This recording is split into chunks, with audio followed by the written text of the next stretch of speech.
আপনি হয়তো মহাপ্রসাদ গ্রহণ করছেন, কিন্তু মহাপ্রসাদের এই নিয়ম সম্বন্ধে আপনি জানেন না। তাহলে আপনি অনেক বড় ভুল করছেন।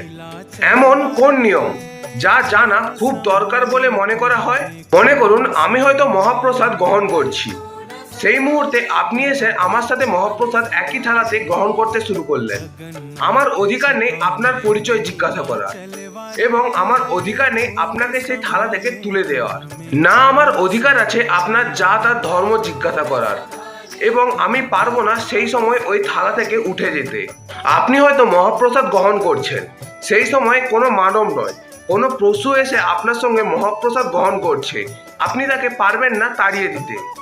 কারণ বলা হয় জগন্নাথ প্রভুর মহাপ্রসাদের উপর ব্রহ্মাণ্ডে সমস্ত জীবের অধিকার আছে। বা হয়তো আপনি যে মানুষটিকে আর যে জীবটিকে তাড়িয়ে দিলেন সেটা হয়তো জগন্নাথ প্রভুরই কোনো একটি রূপ। জয় জগন্নাথ।